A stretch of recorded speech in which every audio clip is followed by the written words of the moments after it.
Hello বন্ধুরা, আসসালামু আলাইকুম। কেমন আছেন আপনারা? আশা করি সবাই ভালো আছেন। আমি আজকে একটু নতুন রেসিপি নিয়ে আপনাদের সামনে হাজির হয়েছি। আজকে আমি রান্না করব গাজর দিয়ে পোলাও, গাজর পোলাও।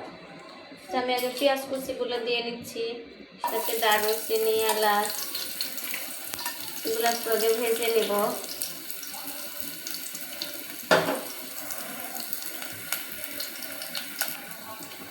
এগুলো একটু লাল লাল হয়েছে, এর সঙ্গে আমি একটু জিরা আর আদা বাটা মিক্সড করব, পোলাওটা একটু স্বাদ হবে।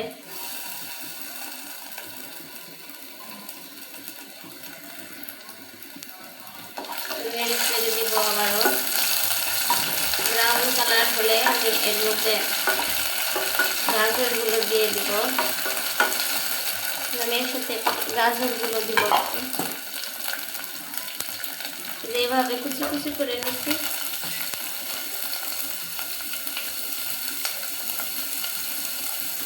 এগুলো একটু নেড়ে ছেড়ে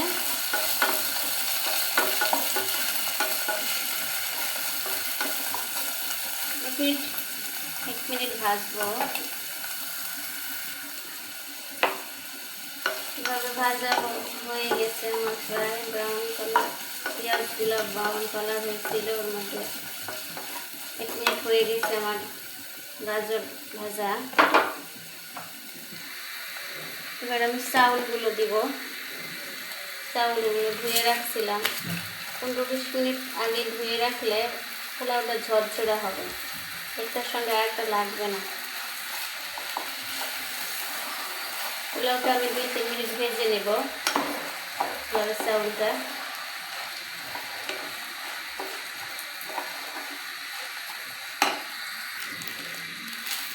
কম আছে, এভাবে একটু ভেজে নেবেন 2-3 মিনিট, তবে সুন্দর হবে, পোলাও ঝরঝরা হবে।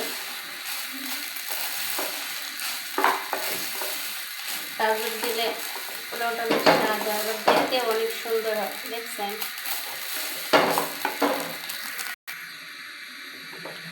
চাউলগুলো আমার ভাজা হয়ে গেছে। এবার আমি পানি দিয়ে দিব, ভালোভাবে নেড়ে ছেড়ে।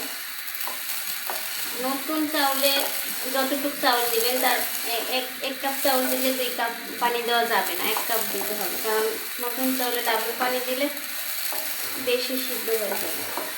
নতুন চাউলে যদি 1 কাপ চাউল দিই, 1/2 কাপ পানি, 1 পট দিলে 1/2 কাপ। আমি যেহেতু 1.5 পট দিছি, 1 কাপ দিলাম পানি। এই পানিগুলো দিয়ে দিলাম।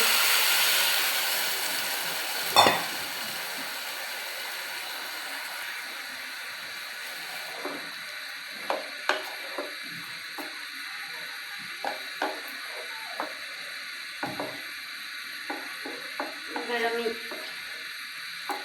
10-15 মিনিট সিদ্ধ করে নেব।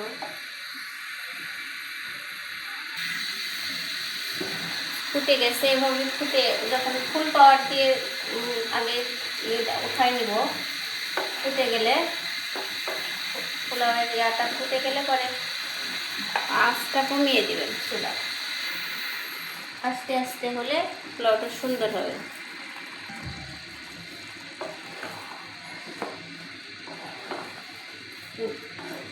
পাওয়ার কমিয়ে আমি আস্তে করে দেবো, ওতে ঢাকনা দিয়ে ঢেকে।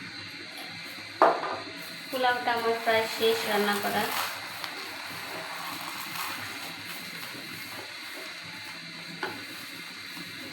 সিদ্ধ হয়ে গেছে।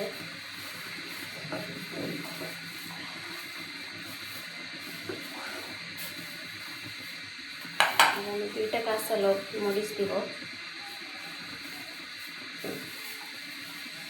ঢাকনা দিয়ে আবার সুন্দর করে ঢেকে দেবো। আমার রান্না শেষ, পরিবেশনের পালা। এভাবে 2-3 মিনিট ঢেকে রেখে পরে খাবারের জন্য পরিবেশন করবেন।